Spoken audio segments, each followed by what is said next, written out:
Cerita ini dimulai di sebuah kota kecil yang tenang. Jalanan dipenuhi rumah-rumah tinggi yang berjajar rapi, menciptakan suasana damai dan seolah jauh dari hiruk-pikuk dunia luar. Di tengah ketenangan itu, sebuah limosin melaju perlahan. Di dalamnya, sepasang pengantin baru sedang menikmati awal dari kehidupan mereka bersama. Mobil elegan itu melintas di depan sebuah studio foto kecil dengan papan nama sederhana. Studio itu adalah tempat Brian bekerja. Brian seorang fotografer hewan peliharaan. Sekilas terdengar menyenangkan, tapi kenyataannya tidak selalu mudah. Anjing-anjing yang difotonya sering keras kepala, sulit diatur, dan kadang membuat suasana jadi berantakan. Untungnya Brian tidak sendirian, ada Tonya, asistennya yang selalu punya cara unik untuk menenangkan hewan-hewan itu. Dengan musik dan gerakan konyolnya, Tonya bisa membuat suasana di studio hidup kembali. Di sisi lain kota, kita diperkenalkan pada sosok Vadik, seorang bos mafia asal Kroasia. Saat itu Vadik sedang duduk santai bersama kepala layanan migrasi Amerika, menikmati kopi sambil berbincang. Vadik dan istrinya sudah memiliki kewarganegaraan Amerika, tetapi putri mereka belum. Vadik mencoba menyelesaikan masalah itu dengan menawarkan uang dalam jumlah besar. Namun, tawaran itu ditolak mentah-mentah. Para pejabat yang meninggalkan meja dengan wajah masam bahkan menegaskan bahwa mereka akan terus mengawasi putrinya. Vadik tentu tidak tinggal diam. Vadik mulai memikirkan cara lain untuk mengatasi masalah tersebut. Sementara itu, di studio, Brian sedang sibuk memotret seekor anjing gembala Jerman. Sang pemilik bersikeras bahwa anjingnya hanya akan tenang jika punggungnya digaruk. Dengan wajah kikuk, Brian menuruti permintaan itu. Tonya yang melihatnya secara kebetulan hanya bisa terheran-heran. Tiba-tiba, bel pintu berbunyi. Brian meminta Tonya menyambut tamu berikutnya sambil mengingatkan agar hewan tidak dibawa masuk ke aula utama. Namun, peringatan itu seakan hilang begitu saja ketika Tonya larut dalam obrolan dengan tamu barunya, seorang wanita tua kaya dengan aksen Rusia yang kental. Kehadiran kucing milik wanita itu langsung menarik perhatian anjing gembala yang sedang difoto. Dalam hitungan detik, anjing itu mengejar kucing hingga suasana studio berubah jadi kekacauan besar. Brian berusaha menghentikannya, tapi kerusakan sudah terlanjur terjadi. Wanita kaya itu pun berteriak marah, menutup hari kerja Brian dengan drama yang tidak diinginkan. Ketika situasi akhirnya reda, Tonya memberanikan diri mendekati Brian. Dengan wajah serius namun canggung, Tonya bertanya mengapa Brian tak pernah mengajaknya keluar meskipun mereka sudah sebulan bekerja bersama. Bahkan, Tonya secara spontan mengusulkan ide gila. Bagaimana kalau mereka tinggal bersama? Brian hanya terdiam, masih kebingungan dengan keberanian Tonya. Sore itu, Brian mencoba menenangkan pikirannya dengan pergi ke pusat akupuntur. Namun, ketenangan itu buyar ketika pengawal Vadik menerobos masuk. Salah satunya, pria berperawakan besar bernama Brick, langsung membawanya pergi. Brian akhirnya duduk berhadapan dengan Vadik yang tampak tenang sambil menyantap makanannya. Dengan nada santai namun penuh tekanan, Vadik menjelaskan masalah sebenarnya.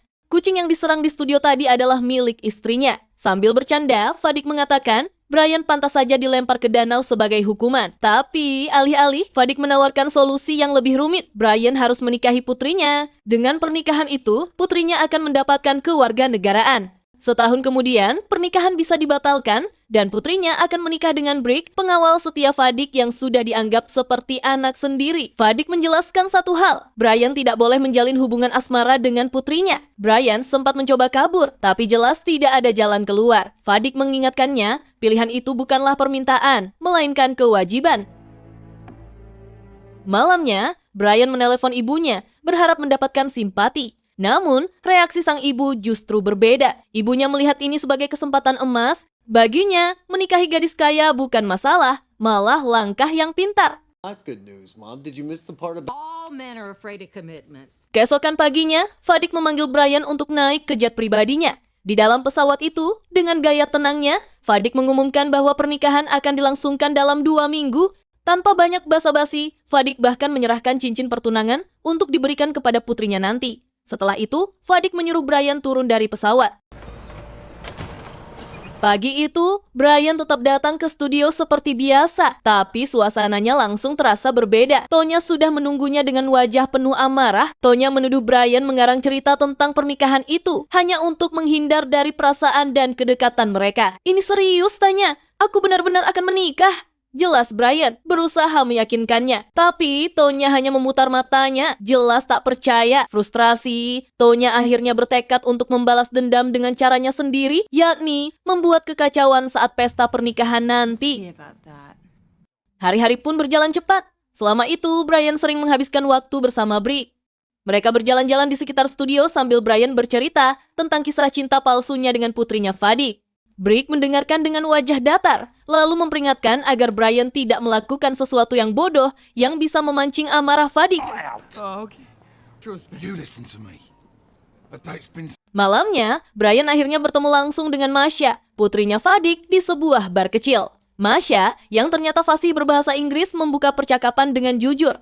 Aku juga tidak ingin menikah dengan orang asing, tapi aku tidak punya pilihan, katanya dengan nada getir. Setelah ayahku mencoba menyuap layanan imigrasi, semuanya jadi lebih rumit. Saat mereka bicara, Brian memperhatikan ada dua pria duduk di sudut bar. Keduanya adalah pejabat layanan imigrasi yang tampak sedang mengawasi. Masha pun menyadarinya. Dengan cepat, Masha mendapat ide. Ayo kita beri mereka sedikit pertunjukan, ujarnya sambil menarik Brian ke lantai dansa. Mereka pun pura-pura terlihat seperti pasangan yang saling jatuh cinta, tersenyum, tertawa, dan menari. Namun, tatapan dingin kedua pria itu menunjukkan bahwa mereka tidak mudah ditipu. Mereka meninggalkan bar dengan ekspresi penuh curiga. Namun, cerita malam itu tidak berakhir di bar. Saat Brian hendak pulang, kedua pria tadi menghadangnya. Mereka memperkenalkan diri sebagai agen Ross dan plumber. Dengan nada serius, mereka langsung menekan Brian. Kami tahu ini hanya tipuan. Kamu tidak mencintai Masha. Bahkan cerita tentang bagaimana kamu bertemu dengannya tidak masuk akal, kata Ross dengan tegas. Sebelum pergi, Ross menyelipkan kartu namanya ke tangan Brian dan berkata agar Brian menelepon jika suatu hari berubah pikiran dan bersedia membantu mereka mengawasi Vadik. Begitu agen itu pergi, Brian kembali ke dalam, hanya untuk mendapati Tonya sudah menunggunya. Kali ini, dengan cara yang tak biasa, Tonya mengenakan kostum binatang, berharap bisa menarik perhatian Brian. Namun usahanya justru berakhir canggung. Brian menolaknya dengan lembut, membuat Tonya merasa makin frustasi. Hari pernikahan pun tiba. Brian mencoba sekuat tenaga menyesuaikan diri dengan berbagai tradisi Rusia yang terasa asing. Salah satunya, Brian harus berteriak keras untuk memaksa momen pelukan antara kedua mempelai. Dengan gugup, Brian memeluk Masha. Dari sudut ruangan, Brick memperhatikan dengan wajah muram seolah kesabarannya hampir habis. Untung saja, Vadik segera turun tangan menenangkan situasi sebelum segalanya berubah jadi masalah besar. Di pesta pernikahan, agen Ross dan timnya hadir dengan menyamar sebagai bartender sambil diam-diam memperhatikan setiap gerak-gerik. Saat musik mulai dimainkan dan tarian dimulai, Masha dan Brian tanpa sengaja menyela percakapan tanya yang sejak awal berniat merusak suasana. Di tengah keramaian, Brian berusaha memerankan pengantin pria yang tampak tergila-gila pada pasangannya. Senyum palsu dipaksakan, tatapan mesra dibuat-buat, seolah semua itu nyata. Namun, di sisi lain ruangan, Vadik mulai terlihat jengkel. Vadik menegaskan kembali pada Brian agar menjaga jarak saat bulan madu, peringatan halus yang syarat ancaman. What she sees, nothing must happen on honey. Setelah pesta usai, Brian dan Masha berniat berangkat ke Nuka Kiva untuk bulan madu mereka. Sayangnya, badai besar membuat semua penerbangan dibatalkan. Di tengah kebingungan, muncul Ernesto, seorang pilot eksentrik yang menawarkan jasa dengan pesawat kecilnya. Brian dan Masha akhirnya setuju. Namun perjalanan itu berubah jadi mimpi buruk. Petir menyambar pesawat, instrumen di kokpit mati total, dan Ernesto hampir kehilangan kendali. Meski begitu, mereka berhasil mendarat dengan selamat. Saat tiba di hotel, keberuntungan belum berpihak. Mereka tergelincir, barang-barang berhamburan, dan tubuh mereka penuh lumpur. Dengan nada bercanda, Masha membersihkan diri di air mancur depan hotel. Brian yang melihatnya sempat terpukau, tapi buru-buru mengingatkan dirinya bahwa semua ini hanya sandiwara. Di kamar hotel, suasana berubah lebih serius. Masha akhirnya membuka isi hatinya. Aku tidak mencintai Brick dan aku tidak akan menikah dengannya. Kalau aku sudah dapat kewarganegaraan, aku ingin membuka studio tari, ucapnya dengan tegas. Perkataan itu membuat Brian mulai merasakan sesuatu yang lebih dari sekadar pura-pura. Namun Brian sadar membiarkan perasaan itu tumbuh hanya akan membuat keadaan makin rumit. Untuk menenangkan pikirannya, Brian pergi ke bar hotel. Di sana, Brian curhat pada bartender bernama Lani. Brian mengaku ingin membuat Masha terkesan, tapi ada satu masalah besar. Brian tidak bisa menari. Lani tersenyum dan menawarkan bantuan. Mereka pun mulai berlatih menari di bar yang sepi. Sayangnya, tanpa mereka sadari, Masha melihat adegan itu. Brian pun mengejar Masha yang marah sambil menjelaskan apa yang terjadi. Masha menuduh Brian menghancurkan satu-satunya kesempatan yang Masha punya untuk mendapatkan kewarganegaraan. Keesokan harinya, Brian duduk lesu di lobi hotel. Wajahnya terlihat lelah, pikirannya masih dipenuhi pertengkaran dengan Masha. Lani menghampirinya dengan ide baru. Lani menyarankan agar Brian membawa Masha ke tempat yang tenang, sebuah laguna indah yang bisa memperbaiki suasana hati. Tak lama kemudian, di kamarnya, Masha akhirnya melunak. Masha meminta maaf dan setuju untuk ikut dengan Brian. Mereka berjalan menembus hutan hijau yang rimbun. Brian sesekali memotret Masha, menangkap senyum yang perlahan terlihat lebih tulus.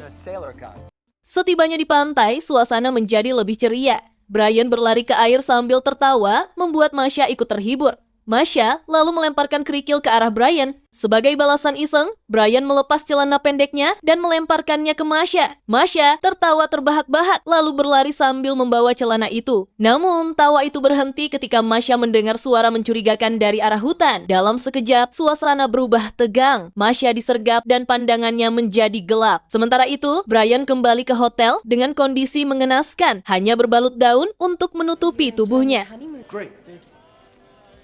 Namun, ketika Brian masuk ke kamar, bukannya menemukan Masha, Brian justru mendapati Tonya yang tiba-tiba muncul tanpa diundang.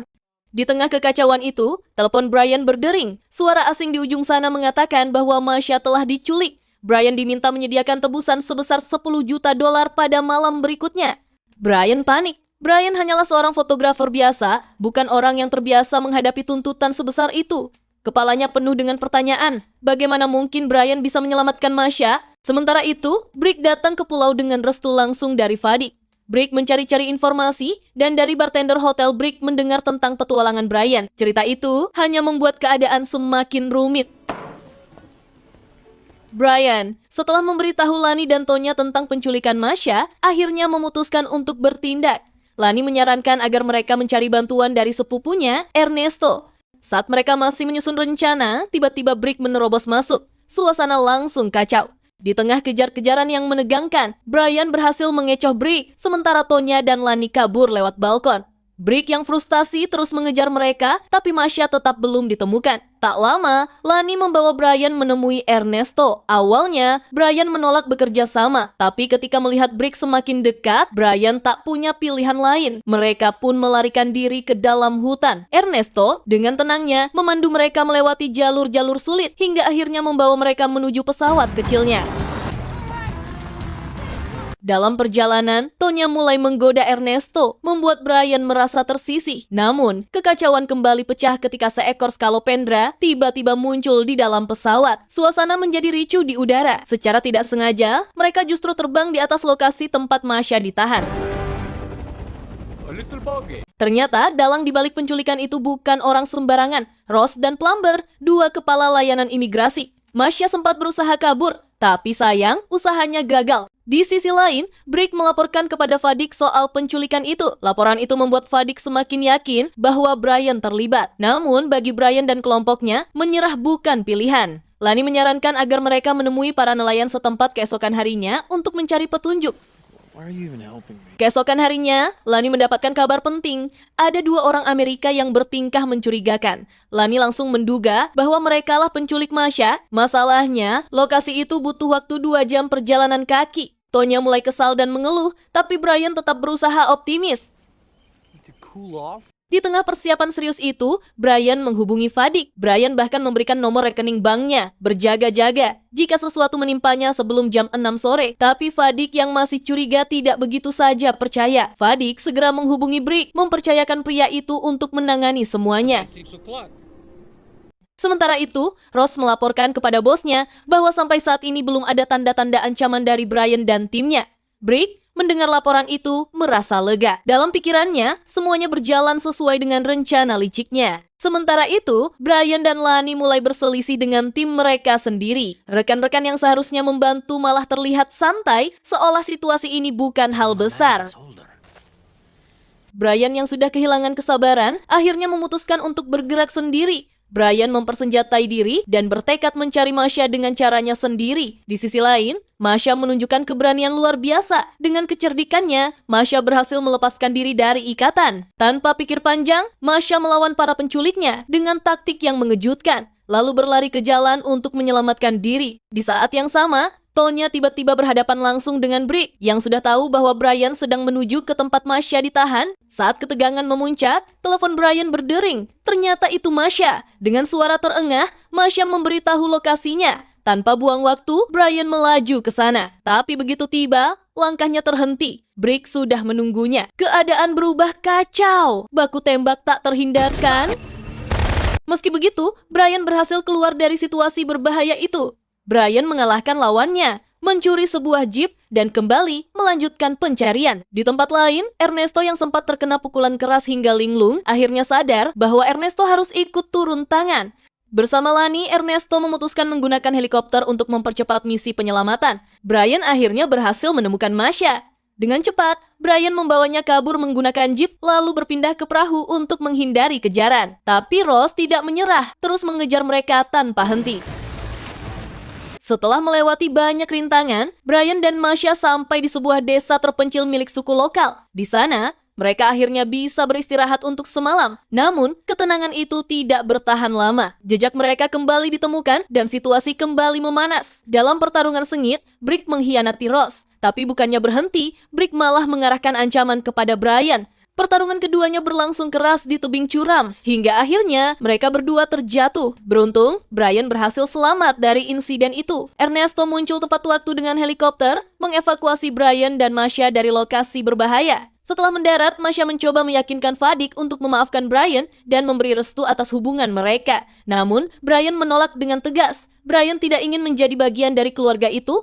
Setelah semua kekacauan berakhir, Brian kembali ke pekerjaannya sebagai fotografer. Tapi, meski berusaha menjalani hidup seperti biasa, cintanya pada Masha tak pernah hilang. Pada akhirnya, Brian memutuskan untuk kembali, mengejutkan Masha dengan kehadirannya. Senyum hangat di wajahnya membuktikan bahwa cinta mereka memang ditakdirkan untuk bertahan.